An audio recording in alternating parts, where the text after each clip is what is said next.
Yeah, I might have to do that today. I have the keyboard. I just have not had time to not turn my computer on, you know, and take it apart and uh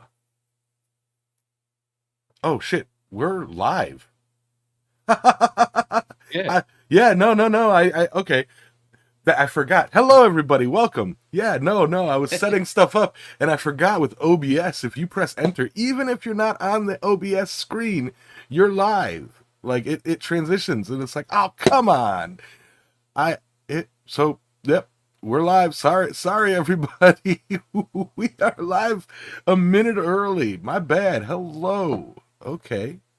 Uh, I'm gonna get yelled at by here I am doing the setup and I'm already live. Good morning, everybody. As you guys filter in, uh what's up, Josh? How you doing? What's up, Turtle Dust? Yeah, typical Yamas screw up. Let's go. See, you've gone live, and I need to go get a power block because my phone's nearly dead. So Yeah, no, go I'll do be what you back. got to do. Yeah, I'll chit chat with everybody as they do a little bit of different things, you know. But yeah, so that's something I keep forgetting about OBS. Even if I'm not what's up, Robert? Even if I'm not focused on a completely doing something completely different, and when you press enter, you know, it transitions it and sends me live. So what's up, lurkers? What's up, everybody out there? I know only a few people chatting.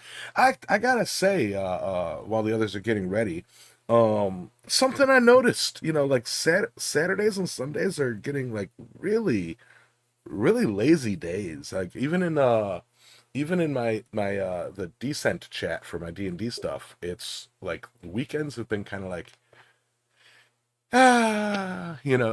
everybody drinking coffee and just kind of, you know, well, we'll respond and talk, but like, yeah, it's like, it's like whatever. What's up, Tim? How you doing? Yeah, talking so much after I just lit my cigarette. Now it went out. But yes, welcome to Impractical Blacksmiths. I am Yamez with Island Metal Forge. To this side of me, right here, we've got Adam with Asparagus Forge. What's up, Jeff Killian? Yeah. And then down here, down here we have Alexis with Transcendental Artist Studios. Oh, you don't screw up her channel name. I, Ah, I I, see. Discrimination. That's what I, it is. I didn't, I didn't, I didn't screw up your name. Say no. Say no. No, No, that's two syllables. Just no, no, no, not no, no. no. I, No, that's not how I you. have I have yet to figure out how to say no in Australian. I mean, like I cannot figure it out. I can't pronounce how they say it either. Like it's like you can always tell an American trying to do an Australian accent because they like an American tongue can't form that Australian Right? no. The end of the O. I don't understand it. I don't know where it comes from. It's just like How do you hello, turn two no. letters into four syllables? Come on. No. Well, okay. Think of it this way. First of all, right? You you Yanks open your mouth too much when you speak, right? And Alexis is starting to learn from being here, right? The flies are really freaking annoying, and they will quite happily fly into your mouth if you open it too much, Yeah. right? And see, part of the problem with you Yanks is you talk too much, so your mouths are always open, so you end up swallowing a whole heap of flies. So we say no without opening our mouth too wide. You almost had it. You had it down to two syllables. I'm, I'm just playing. So yes, hello and welcome to the Impractical Blacksmith Sunday morning talk show, where we talk shop or kind of whatever's on our mind. And awesome, everybody's in the chat. It's great to see Josh popping in and chatting um, as usual. It And is did I miss Josh. anybody? Yeah, it is Josh. Robert Whitney, did I say hello to you? Jeff Killian, what is up? Yeah, and I'm sure Ben Toombs will be in here trying to get that number one spot any minute now. Um, but yeah, or I pissed him off last time, and he ain't coming back. He can't stay away. But yes, how are you? How was your 2 weeks? And what do we got planned for today for the conversation? How was your 2 weeks? You go first, Alexis. All right. Well, my 2 weeks has been a combination of challenging, exciting, stressful. I mean, it runs the whole gamut of emotional upheaval. It's just it's been a time. I got quite a bit accomplished around the place here, um, including but not limited to my the first attempt on my life by Australian wildlife. Forgot about that. Luckily, as you can see, they were unsuccessful and I won. And well, I haven't won yet, but I will win. So yeah, I was out on the tractor, and we got a bucket and a set of forks. Well, it's easier to knock down the trees and move them with the forks than it is the bucket. So I'm out there doing the tree knockdown thing and moving all them, and then my plan is to come back and use the bucket to back drag and knock down the gamba grass and all that. And that's my plan. I knocked down a fucking palm tree, and it has a wasp nest in it. I Of, don't know that of until the tree is course. well. I mean, or I knock down the tree next to the one. I don't know. But in any case, I'm on the tractor and I'm starting to get stung. I mean, pat, pat, pat, pat, pat, pat, pat. And I'm like, whoo, reverse. And I mean, like, and I'm in low. And, so there's a whole process to get out of low. So I throw it in reverse and I got it wrapped out. And I'm, like 2 kilometers an hour backing up. And I'm still getting stung. And I was like, I can't do this. Neutral, pulled the emergency brake, bailed off the side, and ran. And Jeez. it wasn't too bad. I mean, like hell. And I just kind of waited for a little bit, and then I couldn't see it. They were teeny tiny little things. I couldn't see them. They looked like house flies. And finally, I got back on the tractor. I put it in high gear and hauled ass back to the house because I have no idea what I just got bit by, and I didn't know if there was going to be some kind of a reaction or what. And they got me on my arms and my legs, and What was it? it wasn't paper wasp, Australian paper wasps. Okay. You Um, said they were small, and I'm like, wait a minute. yeah, and they're like, and the thing is like, like a yellow jacket or something like that'll sting you, and then Yeah. like you go on about his business. And I mean, like he could sting you more than once, but they don't typically do. No, not these little bastards. No, they're stinging me, and then immediately like flying off and landing and hit me again. And I mean, they're just going bat bat bat bat bat. I mean, as soon as they stick their stinger in me, they're flying somewhere else and hitting me again. And so Right. like literally the first few times they hit me were the ones that swole up and were really bad. And all the little after the first one, those of them were just they hurt right when they sting me, but then they stopped after like 6 hours or so. So it wasn't no big deal. Yeah. So that was earlier, like last. That was probably like Monday, Tuesday last week, probably Tuesday or Wednesday last week. It was early on. So that was fun. Um, what else has gone on? I got so I wound up getting the whole south half, the southern half, south half of the property, the boundary done. So that's good to go and waiting. Got to meet a didgeridoo player. Was that yesterday? I think it was. Yeah, yeah. That was pretty neat. Neat guy. Picked up a whole bunch of scrap stuff from him, and amongst that is all this. Whoop, Did you hang on. freeze up? Uh, a larger air Yeah. conditioner unit for this little place here. Microwave, a big old stove. I mean, just all kinds of stuff. A whole big old pile of tin for roofing material, and I got the stuff to make a smoker out of. And so this week, I mean, tomorrow morning I think I'm going to wind up cleaning up these the two pieces of equipment I got outside here to make sure they work or whatever, and then put them up for later date or whatever. I don't know. Just put them so they're not just sitting outside in the sun and all that other stuff.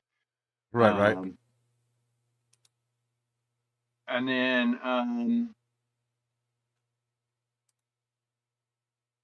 uh, oh yeah, then I'm gonna work on the smoker. As far as like just cutting all that stuff out and getting it all welded together, so it's gonna have like like a regular grill, but then a firebox on the backside or whatever, so that you don't have to have the fire right under. It'll be neat. That's gonna be my project coming up for the next week or so, maybe 2 weeks. I don't know. right, And yeah, other than that, I mean, like I got some progress on some other things that I really can't talk about right now. Um, and I got my plane ticket bought to go visit my girlfriend in Perth. I'm gonna be heading out there at the end of August, so that'll be fun. right, right, Yeah, right. that's basic. Oh, oh, I got one other thing. I finally have been able to make the perfect cup of coffee now that I've been in Australia. I figured I figured it out. See, um,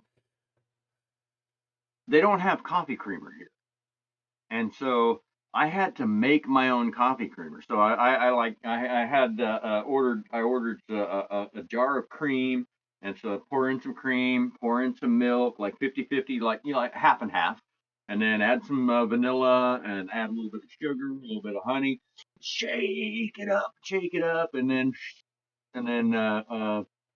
it actually tastes like the international delight vanilla cappuccino. That's what it tastes like. It's pretty freaking amazing. But Well, there you anyway, go. that's all I got. That's my 2 weeks. Um, uh, Josh, I'm glad you like that hammer. I appreciate that. It was a labor of love. Yes, yes, yes. Well, I'm gonna go next because I believe, um, Adam, your 2 weeks and everything is gonna bleed into our topic of the day, which is shop setup. So, and mine's the usual. Mine's quick. My 2 weeks work busy, busy, busy, and you know what? Y'all remember how frazzled I was when I didn't have a lot of hours, and it was like, what'd you do last week? Well, not much. you know, um, we are just dog slammed at work, and I couldn't be happier. We got so much to do. I know Josh is stressed out. My boss, my brother, is stressed out with the office side. But I mean, we got this. Just keep pushing along. I'll do as much as I can to give him as many office days as possible. Um, I'll do the work myself. Um, we got the brakes and rotors need to be replaced in the work van. That's going to be Monday. And to let me see. Today, I am finishing editing a podcast and preparing. I'm doing DMing a D&D arena battle tonight, and I believe I'm helping Adam here set up a character to potentially join us this evening. So that'll be a lot of fun. And finally, kind of merging friend groups. It's always awkward, but no, it's all cool people. I'm not friends with not cool people. That's why Ben isn't here. But yeah, I mean that's kind of my 2 weeks. Just working and working. I did get really, really, really, really high a few nights ago, and I'm talking, it's like a week ago. I think it was last weekend.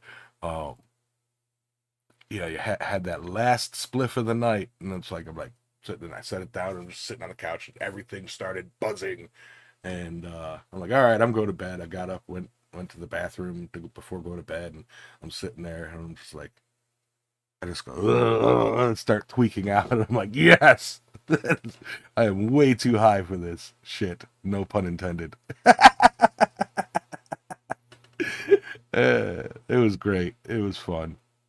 Um, yeah. So, Adam, let's move on to a different topic. So my 2 weeks was the first half consisted of work and, of course, being distracted by Alexis being attacked by the wildlife. So what happened there, from my perspective, is I can't even remember. It would have been about halfway through the day, and particularly early on in the week, I don't sleep that well. Unfortunately, I generally wake up at about middle of the day. So I get up half groggy, half asleep, and Alexis comes roaring back up to the house, and she goes, something bit me. And it's like, what do you mean something bit you? And she goes, it's bugs or something down there bit me. I said, bit you? She goes, yeah, it's like bees. I went, bees? Yeah, little native bees or something. I said, how big were they? And she goes, like this big, like the size of a housefly. I said, but our bees don't sting. So Australian native bees actually don't have the capability of stinging. They don't have a stinger. They can bite, but it doesn't. Even their bites don't hurt. They're just, it feels like something nibbling at you. It doesn't really hurt. It's like, what the fuck stung you? I said, were they black or yellow? And she, didn't remember the color of them. So it was like, all right, and go for a walk down the thing. And so I'm standing there looking around, go to where it is, and I see this little thing, and literally they're about the size of a housefly. They are tiny. But I see them landing on some of the palms that Alexis has knocked over. I say, oh, that's a paper wasp. And she's going, a what? I've got a paper wasp. And I said, think of your, yellow jackets or something like that. They're tiny, but they're smaller, but there are thousands of them, and they're really, really protective of their nests. And when they hit you, they just keep stinging. They land you, and they'll swarm you. You can get stung by 300 or 400 and repetitively sting you. I said, think of cross between a bee and a like a one of them, the African killer bees. They're nasty, and they just keep stinging. And yeah, they're bright yellow, and we look up, and there's a whole swarm of them. So they're obviously up in the tree, and they weren't too happy about being disturbed. So yeah, so it was like, yeah, no, let's the only really way to get rid of them is to burn them out. So let's leave this area for a little while, and we'll come back to it when we put the fire through and burn a little blasted out, because they are that I don't like them around, because once they start stinging you literally have to run, because they will keep stinging you until you go away. So yeah, so that was good fun. We've seen, Alexis has started to see that, the wallabies here are literally like deer. They have absolutely no self-preservation instinct, and they like to hop across the road in front of the cars, but also they will quite happily sit around in our yard just outside the reach of the dogs, and eat the grass and completely ignore the dogs while they're barking at them. And then also, while we've been running around, Alexis come across her first dirty big snake.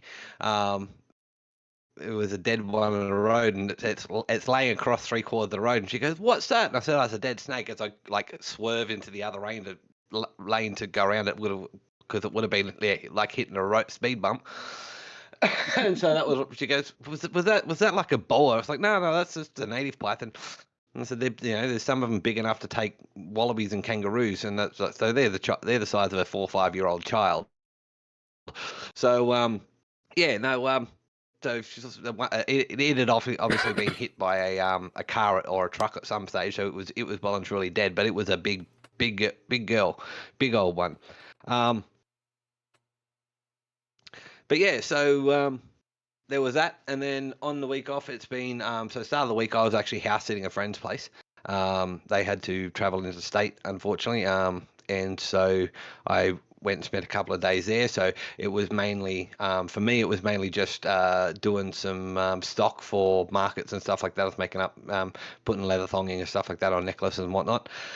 And then this week has kind of been a half standing on the feet, or standing on 1 foot type week where a lot of planning, a lot of other things got in the way, organizing stuff and whatnot. So instead of letting the week go completely to waste, Alexis and I decided to sit down and do a little bit of planning regarding the workshop. And of course, on Saturday yesterday we went and picked up a whole heap of, as she said, a whole heap of stuff from the friend of mine that ages ago I made both a Didge hanger display and also the Didge chisels for originally, and he's a world-renowned Didge player. Goes by the stage name MD, EMD. So, but he's played all over the world, a whole heap of major festivals and stuff like that. Absolute consummate hippie and a great guy. And I've done some training with him. He's a second dan black belt in a certain style of karate. So I've done a little bit of training with him in martial arts as well. But yeah, so he had a whole heap of leftover stuff because he's in the process of finishing up his block, and at the moment he's building a dojo area to teach students. So he was like, I need to get rid of all this stuff. And he goes, we both live out bush. So he's like, well, I know you can always use extra tin and a whole heap of stuff. So we spent about 2.5 hours around there, loading up a whole heap of different stuff for both me and extra stuff for Alexis, and also organizing to go back at a later date when he's finished and collect a whole heap of other stuff. Also got a whole heap of old tools and whatnot. A couple of ratcheting screwdrivers and bits and pieces, in order to either turn into things or to use. But that kind of comes into our topic about workshop setup, in the sense of this week we've really been planning going forward. This kind of started about a fortnight ago. Actually, it started much longer ago before that. I intend to do in the future. I intend to have students coming out and learning blacksmithing, and that includes I have a potential for getting onto one of the youth diversionary programs up here, and teaching at-risk youth of blacksmithing and stuff like that as an artistic form, and also as a diversionary form, because we all know it's good. Getting something hot and hitting it hard can be rather good therapy, depending on who you are. Therapy. So I was actually ages and ages ago, and I mentioned this a while back in one of these podcasts. I had a gentleman that is actually a counsellor for that program say, this would be really great for the kids to do, or the teenagers to do. And so I've always kind of had the plan to do teaching, but Alexis and I sat down and did a little bit more nutting out of it, and it was more, what type of setup would be the best, both for showing how easy it can be to set up a workshop, but also to kind of show, to have, so that we can, so I can do, more professional forging in future. And so, we come up with a plan of, we're basically going to do the 3 stages of forge setup. So the first, so as everyone knows, or may have seen on my Instagram and whatnot, the workshop is a 6x6 meter, or what's that, 3, 6, 9, 12, 15, I think it's 18 by 18 foot structure. And so it's fairly large. It has fairly decent coverage. So we have enough, and half of it is concrete, half of it is dirt. And on the dirt side will be where the workshop, the hot forging space will be. So from the door, the big double doors that are going to go onto it eventually, at that corner I intend on putting a J-bod. So that the students can come in and have see that setting up a forge isn't that complicated. All you need is box of dirt, a pipe for a tweer, and a blower. That's actually brilliant. That's actually brilliant. The first thing they see is, I can do this at home too. I love it. Yeah.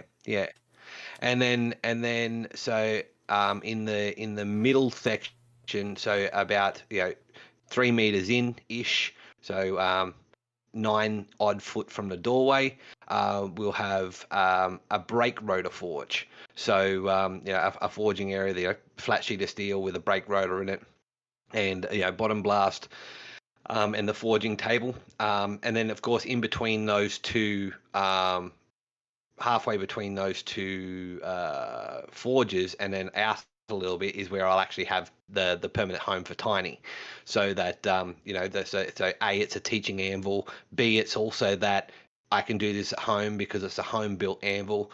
And we may also have examples of stump anvils and all that type of thing there, so that they have the ability to see, you don't need a quote unquote real anvil, you just need an anvil-like object. And then, of course, we'll have a post vise in between there. So we've got that working triangle between the two forges. And then on the back wall, which will be 3 odd meters away from the brake rotor forge, I intend on building and actually doing the stonework for a permanent, quote unquote, professional forge. So I'll be building a fire pot from the design, one of the designs that I've got in my book, complete with clinker breaker and all that type of thing if we want to use coal in it, or I prefer charcoal, Alexis prefers coal, or if I have a store of coal or whatnot that I'm able to use, we can do that. So it will have the clinker breaker. But it will be a properly, completely bricked in, quote unquote, professional forge, so that not only is it completely visible from the front door because it will be against the back door, and so you'll be able to look down the forge and see that professional setup, with my anvil, and we'll have a post vise in the working triangle or whatnot. Eventually, I intend to putting either a power hammer to the side, and then on the concrete area we'll have that'll be finishing work and all that type of thing, and tool storage and whatnot. But so from the door you'll see the professional forge, but also as we're teaching, we can get the students, be that youth or be that adults that have paid for the time, we can get them started on the dirt block forge and then move them on as they progress to the brake rotor forge, because realistically, as they go through, having that complete built professional forge, or professional looking type solid fuel forge is not likely to be something that they can aspire towards. But a brake rotor forge is very, very easily, very affordable, and something they can also build at home. You know what I mean? I mean, they can get, if they really want to do this, they can do the professional style forge as well. But the brake rotor forge is still a great and long term forge as well. So and it's a little bit more affordable and all that type of thing. And for a home forge, it's perfectly serviceable for many, many years. So, having that, whereas having a bricked in forge, you really got to, commit to the bit, really, when it comes to blacksmithing. If you're going to build one out of stone and do all the fancy bits, you really got to commit to long-term forging if you're going to do that. So, and that way they can not only work through the progression of builds, but they can also experience what it's like to work on maybe a more professional or more long-term style forge. Not that a J-bod isn't a long-term style forge either. Don't get me wrong, you can use that type of thing for years, and it's infinitely repairable. But so, there is with that, Adam, there is a psychological thing of working with permanescence. It's a psychological thing of I'm working with a thrown together forge versus I'm working in a smithy. Yes, as blacksmiths, we know that the forge doesn't make the smith. But I do know from personal experience that a forge that is having issues, I wish Ben were here to back me up on this one, like at the Daniel Moose hammer class that we did. Me and Ben had a broken forge, and we could not heat up a hammer billet, and Danley was getting all pissy with me about, everything, and it's like, no, it's the forge, only a piss poor blacksmith blames the forge. No, this forge is broken. It's not getting hot. you know, but yeah, absolutely. Showing them a bit of permanescence while also showing them how effective something that they can build with their own hands cheaply and easily can be. Yeah. Sorry, random interruption. And that's it. No, and that's perfectly fine and perfectly acceptable. But also, like again, like having that, having Tiny in the middle there to show, like, and being able to explain, okay, this is the type of forge that I started with on this part of my journey. I mean, wasn't what I started with originally.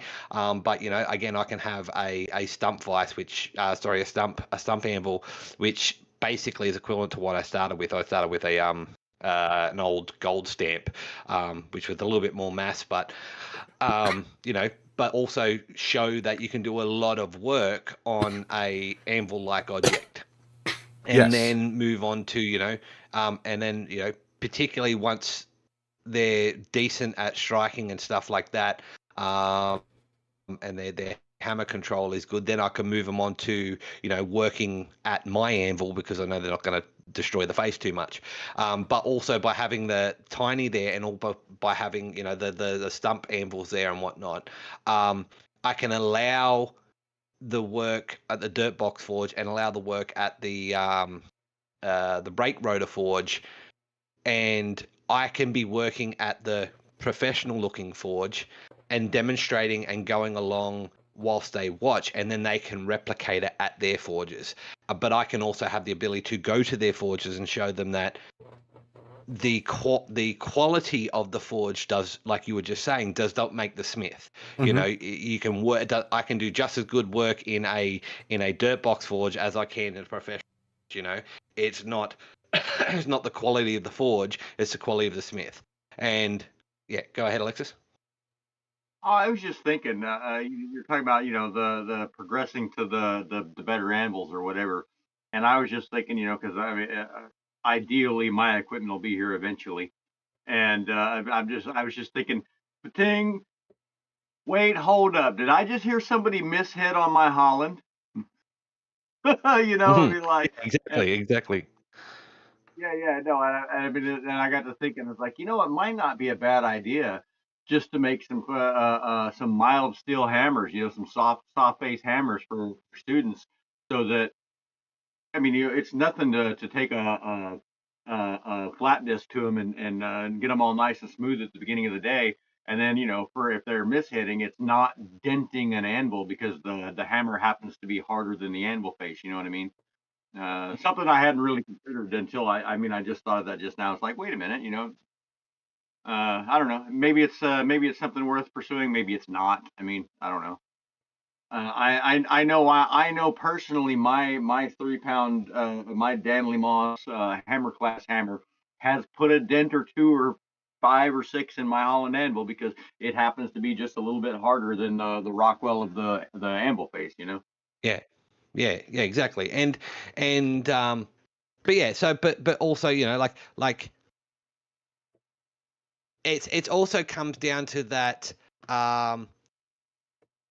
the particularly for consummate beginners, it's not just about hammer control. It's about instilling in them the thought that it's the smith that makes the tools, not the tools that make the smith. Being able to work on, and as everyone knows, I'm a history buff. So being able to say, hey, for thousands of years, Nordic and traveling smiths around the globe used anvils this big and smaller, to make all sorts of things, from nails through to swords through to armor. And then, through into the later ages, we started moving to bigger anvils and stuff like that, and progressing them through that tooling, and depending on the student and how long they're there for and whatnot, moving them through, making their own tongs, and I fully intend on getting some cheap or secondhand ball peen hammers and having them start with that, to say, but also working with those tools myself to be able to go, look, it's literally not this, it's not the equipment you have. Blacksmithing is one of those wonderful things where it can be cheap or as expensive as you decide to make it, because I'm of the opinion that blacksmiths have always been the single most consummate recyclers throughout history. We will take something that has been something else and turn it into whatever we decide, as long as it's made of metal. But even then, not. I've looked through, and blacksmiths have turned things like shovel handles into knife scales, or turn them into the cranks for the bellows, or all sorts of things. I mean, it was blacksmiths that used clinkerers as the flooring for forges, or the base for their driveways, and all that type of thing. So blacksmiths have been the consummate recyclers since forever, and so it's one of those things that I can, through the process of teaching the students, I can explain these things. So particularly when it comes to, for example, teaching, at-risk youth and whatnot, it's one of those things where, it gives them a broader perspective on our place as artisans, our place as trades, our place as, and helps them figure out their place as well, in the grand scheme of things. So that's the that's the idea. But coming back, bring it back in circle to the setup of the workshop. A major difference between, and you brought this up earlier, Yames, in the pre-show. I'm setting my workshop up like this for three reasons. One is to have the ability to teach.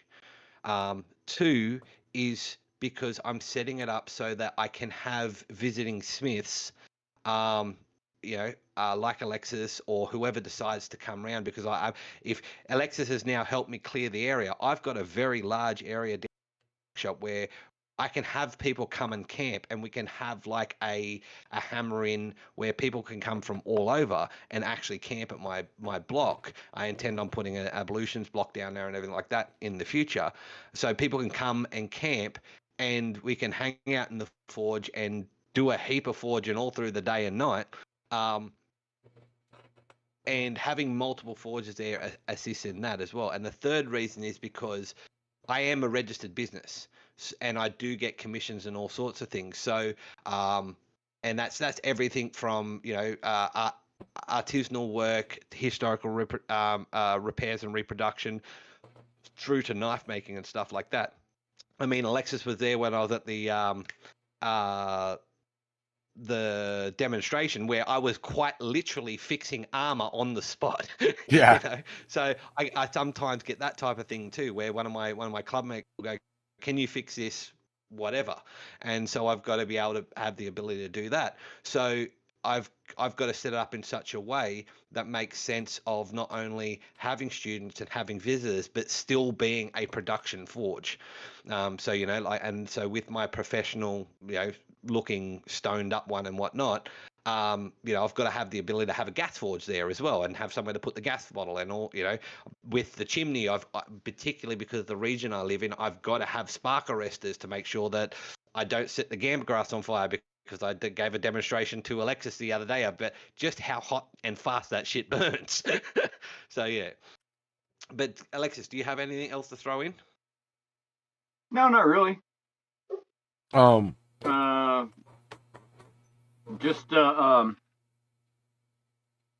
had something earlier and I don't remember what it was now.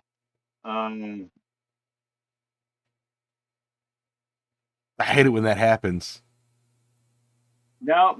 I was like, oh, hey, I'm gonna touch on this. Oh, yeah, I know what it was.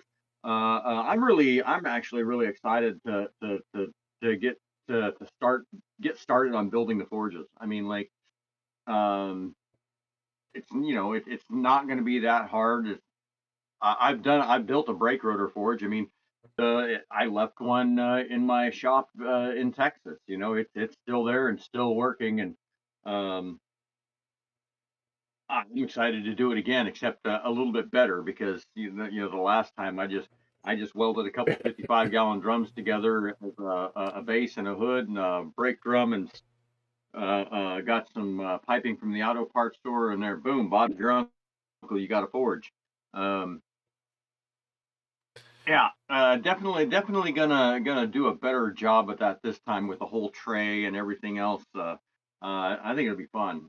That and the J-Bot. I mean, I've never made a J-Bot, so that's going to be an interesting experience as well. So, and There, then when it comes to building the granddaddy of them all forge in the back corner, I mean, like, it's not just building the forge. I mean, like, we got to go get the rocks to build the forge. It's not just like, oh, there's all this. We got grass here. We got 10-foot tall grass. That's what we got, and apparently lots of wood that you can't cut with a chainsaw. But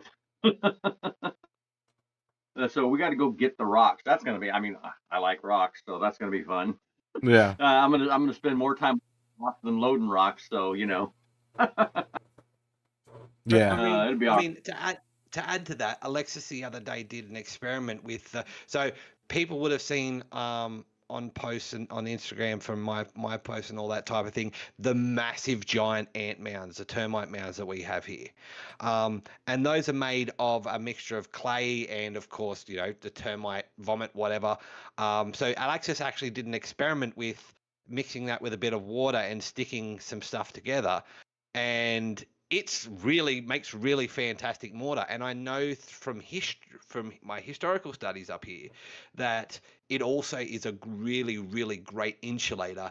They've made oven insides and all that type of thing out of it before. I'll let you tell a little bit more about your experiments there, Alexis. Yeah, when I'm out clearing the property or whatever, every now and then you knock over a cathedral termite mound that's a couple feet high or whatever. It's in the big ones you can get around. You can see them. The small ones not so much. Well, there was a small one that was over in the debris pile, and so I was just like, I mean small as in it's like, oh, I don't know. You can't see me. It was maybe 150 pounds. So I don't know what that is in kilos off the top of my head, but I just loaded it up in the bucket and I brought it up here in front of my house, and I just took the bucket and I smashed it down and kind of powdered it as best I could. It was a deserted one. There weren't any termites in it, and I thought, well, I mean, they build these things, and during the wet season here, it rains for months at a time, and they don't dissolve. So they've got to have some sort of resilience. Right. And so, yeah, I mixed them up with water. I mixed the first batch I mixed up with water, and I crushed up a bunch of gamba grass, real small, like that, as like a binder, and I mixed that in with it, and I laid it out. Basically, I built the steps to my little camper here out of them because they were just piled up and they were kind of chintzy, and they would shift and move and all that. Well, not anymore. No, they're stuck together.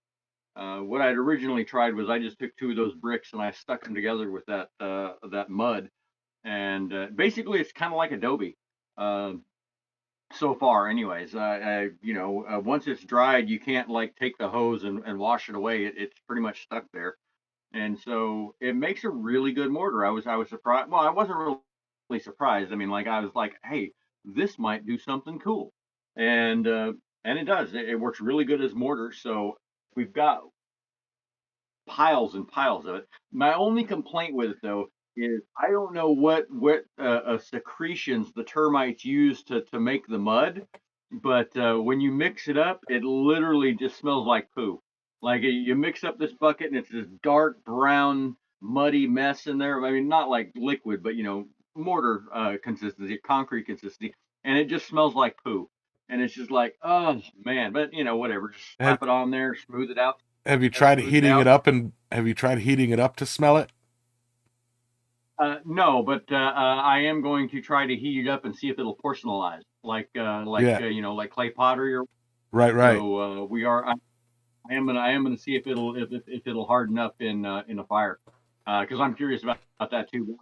I haven't had a fire since I've done that yet, and yeah, and so it's gonna be interesting if it does that, how it makes a J-bod or whatever. It'll make great mortar for building the forge, especially seeing as how it's inside. It's not like it's going to get rained on and washed away, even if it was susceptible to the rain. And then, by the same account, if something does happen, it's super easy to fix. If something gets knocked into it or something like that, and you knock a couple rocks loose or something like that, go grab a bit of clay from an abandoned termite mound, mix them up, slap it back together. You don't have to go down and buy a new mortar or more concrete or anything like that. It's just like there's an unlimited supply of it here, so that's going to be neat. Yeah, and I mean, in addition to that, it also comes back to that, using what you've got mentality. Like we turning around the students and going, this was made from local natural materials for the stone and stuff like that, because I mean, Alexis has seen, like, there's a lot of places, most of the buildings and stuff in the territory aren't not made out of regular brick. They're not made out of your typical clay bricks. Most things here are concrete cinder blocks, as you guys would call them, or we call them Besser blocks, and they're all coalfield concrete because we do live in a cyclone region and whatnot. So there's that, and so but also the Northern Territory has been susceptible has been burnt off and fires for thousands of years, literally. There's recorded human habitation in Northern Territory for 40,000 years, and that's been used and that's been during that time. The land has been burned repeatedly. So I know where there's a lot of naturally fired stone that isn't susceptible to. You don't want to use river stone because that stuff can explode. But there's a lot of naturally fired stone that we can use, which has a beautiful black pearlescent type sheen to it. It looks like fired enamel and all that type of thing. It's absolutely gorgeous, and eventually everyone will see it. But I know where a lot of that stuff is, and so but the problem is we've got to go and collect it. So collecting that and collecting enough to build the forge and whatnot. That's a thing for the future. But being able to say, okay, so this, even though this is a quote unquote professional forge, it has been constructed using local natural materials, just like blacksmiths have done all over the world for thousands of years. And I think sometimes in the modern era we forget that fire pots for a coal forge used to be lined with river clay. It would be, the smith would go out and collect the river clay and, work it to get rid of the gravels and stuff out of it and make it smooth, and then line the inside of his fire, a fire bed with it. I mean, I remember reading an article about a apprentice smith that was drafted into the American Civil War and got a blacksmith cart because he'd been and he, like, it was all brand new and nothing was actually, he didn't, the forge wasn't clayed or anything like that, and during their travels to the lines, he had to actually go and clay the forge and all that type of thing. And he was far enough, he wasn't quite a journeyman when he was drafted, or he went and signed up, but he had enough experience to be able to do what was needed and do the repairs and stuff like that. So his master let him go.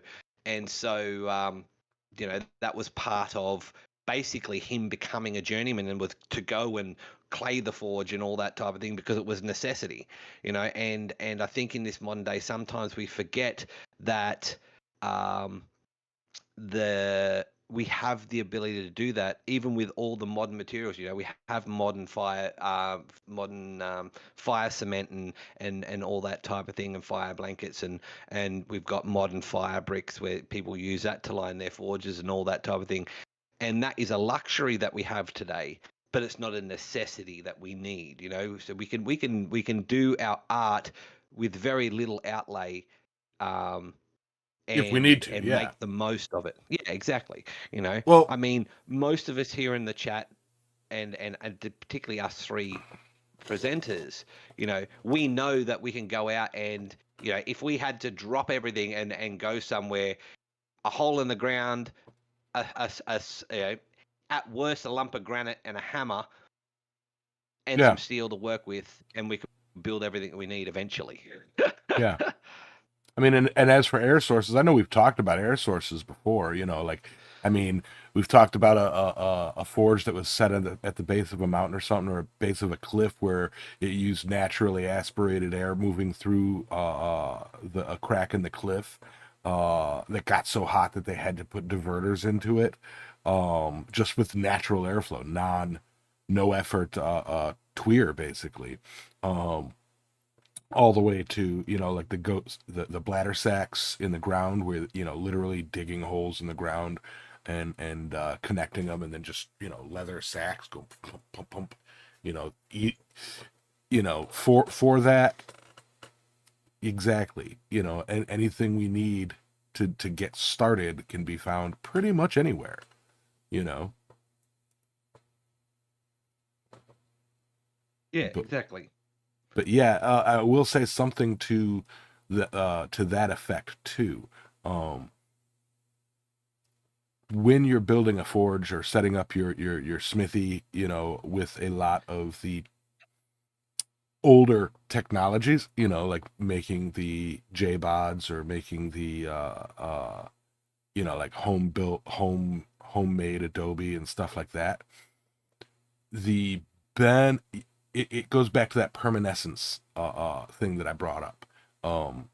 Yes, we can forge out of anything, you know, and we, you know, if it burns, it'll burn, you know, it'll fuel it. Um, but when you do that, like, yes, prepare yourself. It's not like this is a setup that's going to last me, you know, a decade. This is a setup that, you know what, I'm setting it up for a handful of projects. Anything more, and I've got to maintain it, clean it, keep it, you know, in working order. And it's a lot more work to maintain that for more of a permanent forge than to just set up the brick forge like you guys are planning. And that's not to say it's worse. That's just to say, like, the difference in as our technology grew, you know, from ancient blacksmiths, you know, to then the more permanent setups, so did the techniques for building the forge. Yes, the oldest ways do, will, and can work, you know. When you're going for that permanescence of setting up a shop is when you want to start thinking about um, the time spent maintaining versus the time spent forging, you know. Yeah. Yeah, so And that's that, but that's true throughout history as well. oh yeah, Like yeah, for example, you know, like even ancient Rome all the way back to the beginnings of smithing. You know, you had, you know, your journeyman or smith used a different setup than your production centers, you know, hmm, where they had permanent forges and all that type of thing. And those setups again were different. And, you know, and because, you know, when you're in a permanent situation where you don't have to move around and all that type of thing, you can create the the permanent structures that are required, you know, which yeah, again reduces maintenance and all that type of thing, you know, because you're spending less time on maintenance and more time forging. Whereas if you're moving around, you need something that is relatively portable. That's the reason why for the Tweer stones, um, you know, Tweers that were carved out of stones or whatnot, have been found from these ancient traveling smiths, because they would, you know, set up a forge in a you know an yeah, outdoor hearth or whatnot, and turn that outdoor hearth into a forge, or the outdoor fire pit or whatnot into a forge, yeah. simply by adding the tweer and the bellows. Yeah, Um, they bring what would be too much of a pain in the ass in the moment to make, you know, without mm, having to bring the bulk of the body of the forge. Exactly. Yeah. yeah. And whereas someone that, you know, that has a permanent setup and doesn't have to travel wouldn't do that, you know. So but also, you know, as we know, like I worked for 3 odd years in a dirt block forge, and I loved my dirt block forge. It was fantastic. Yes, it was a little bit more maintenance, and you know, it had to, you know, occasionally change the shape. But again, that's a beauty of a dirt box forge, in my opinion, is you can change the shape to adapt to what you need it to do, as opposed to, you know, when you've built a quote unquote permanent forge, it's more you're set in the types of jobs you can do in it. And it's the reason why, for example, if anyone looks at the old designs for a wheelwright shop, for example, where they put tires and everything on wheels and they welded up the iron bands for tires and whatnot, generally they would have a wheel, like a pit, which was basically a long trench forge where they would fill it up with charcoal or coal. They would drop the wheel in there in order to heat it up, and so they could make the welds. Or they would have, you know, a boxed off section where they could put the whole wheel in order to expand it, so they could drop it over the wagon wheel, and you know, then cool it off so it would shrink to the size of the wheel. So, you know, like those are specialist tools that, you know, are necessary in some places and aren't necessary in the others. You know, the bigger your town or city is, for example, you know, you would have a wheelwright that you would go and see.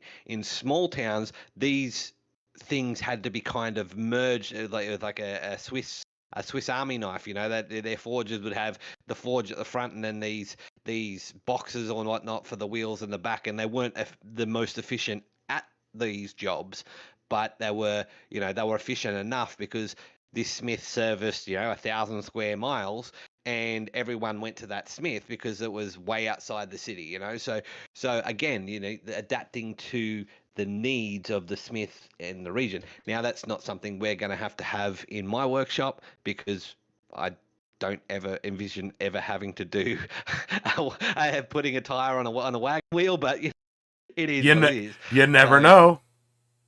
exactly, you never know, and it may be something that happens in the future. In which case, you know, I will improvise and adapt. I'll probably end up building it outside, but you know, again, one of those things that, you know, I don't foresee on doing, so I don't need to really incorporate that into my shop layout.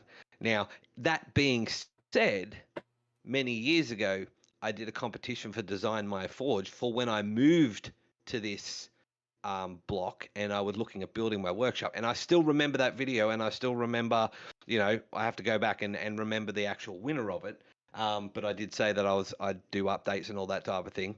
And now I'm at the business end of this. You know, I still got to follow through with that and finish off that competition. The competition was drawn, but I've still got to finish off the actual my commitment to doing it.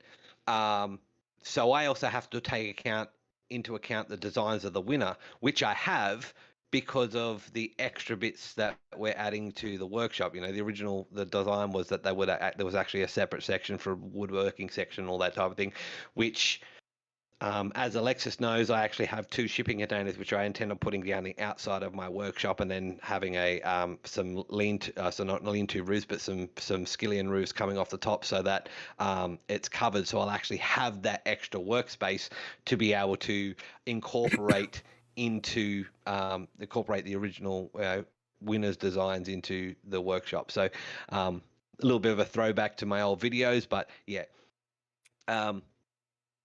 And that's again another consideration I have to I've made in the layout and organization of my shop.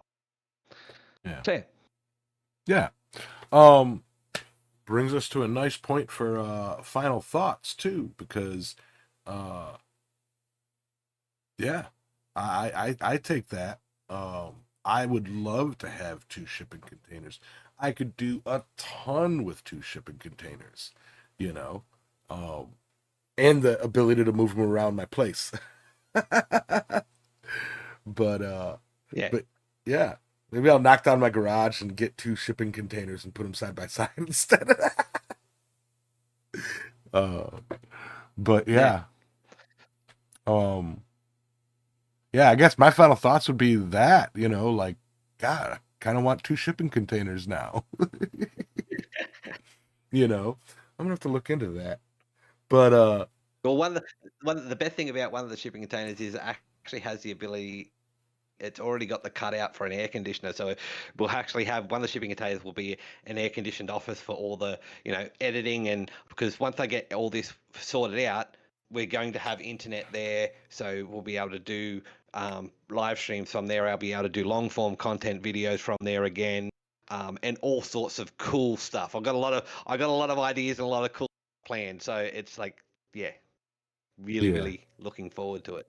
I've actually now y'all messed up my day because now I've Sorry. gotten no. I'm picturing in my head how to set up how I would set it all up. The air conditioned office, the indoor work room. Like the grinding room and everything. And then the dirt floor middle with the forge. Uh, Throw up some brackets, put some rafters up, and have a second floor to it if I need to.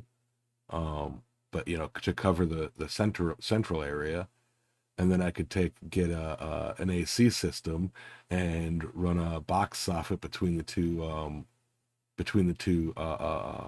shipping containers to have some flow in air, in both of them, and even an outlet in the middle so that if I close it off for the winter, I can heat it or, have a nice jet of cold air in the summer. Oh man, yeah. Now I'm thinking on this. I kind of want it. I say winter is not really something that we have to worry about here. Although it has Yeah. been rather cool lately. Well, my winter is 40, 50 degrees Fahrenheit, which is cold, but not like we get maybe a week out of the winter that gets like bitter cold and yep, don't go outside. It's in the 20s. It's in the Mm. um Hmm. Yeah. See, There you go. this has been my best winter ever. I mean, like I wake up in the morning and it's like 48 Fahrenheit up in here, which is just pretty good. And then I mean, like I've been here for like I don't know, I've been here a while, and a little over maybe 5 or 6 weeks, and I swear it's been like 88 every single day. That's been the high. It's been 32 degrees every single day, and it's just like I can get used to this. Now I know that's not going to hold, but for now it's pretty nice. mhm. Yeah, I can't wait for y'all's summer. I just I, So go. I was just say Alexa's gonna sit down and just puddle. uh, so moving on to final thoughts. Tell us let's get into final thoughts. Say goodbye. I have a ton of work to do today. Um, Continuing on with the tradition of going. Hmm. My final thoughts is I'm excited to get things done. Things are moving along much faster. With 100% thanks and credit to Alexis. Being here and visiting has been um, an absolute godsend for me getting things done because, as she's seen this week, things come up in my week off that I just can't do. I'm things come up my week off, things happen, I need to get stuff done. And so her being here and helping me out, you know, on my weeks on where I'm sleeping and I can't do anything, I have done, 2 months. I've had 2 months worth of work done that I wouldn't otherwise, would take me until the wet season to get round to, because she's been here able to do it while I've been asleep or otherwise occupied. So it has been an absolute godsend having her here. Even just to visit. It's not. It's. There's certain things in the background that we can't um, be too overt about. But yeah, so her visiting here and helping me out has been spectacular, and really really helpful. And it's been it's been absolute absolute pleasure to have her here and to forge with her. You know, when we were at the demonstration the other week, being able to forge with her and forge side by side and have a laugh and all that thing. Even with the even. And I know she posted it on her Facebook. I think was the weird photo of her catching me off guard. And so yeah, it's been an absolute pleasure so far. So I look forward to many more chances being able to do that, and hopefully soon something will be set up in the workshop so we're actually able to light a fire and get some more stuff done. So yeah, Alexis, your final thoughts? My final thoughts is it is way past my bedtime. Like I don't know how I don't know how I went from working 120 hours a week and sleeping 4 hours a day to now it's like, oh, the sun went down, you know. Um, but on the other hand, I do wind up getting up right before daylight and jumping on the tractor as soon as it's daylight and going out and tearing stuff up, even if it is just the tractor. But no, I haven't done that bad. I've fixed everything I've broken, or most, anyway. But yeah, no, it's going to be interesting setting all this stuff up and getting it all together. And lots of good things coming down the pipe, and lots of things we can't really talk about, and we'll get into that when it is appropriate. So yeah, y'all have a great 2 weeks. Stay safe. Get out there and build something if you got the chance. And yeah, I'll see you guys in a couple weeks. Yes, and as always, just a huge thank you to all you guys for supporting us all these years and hanging out with us on Sunday mornings and kind of being you, and a massive thank you to my co-hosts Adam and Alexis. That's our show. I mean, shop layouts for teaching in multiple smiths, much different than my little cramped little area. But anyway, thank you all. Yeah. Smoosh that like button, and you guys have a wonderful rest of your weekend and stay safe. Bye.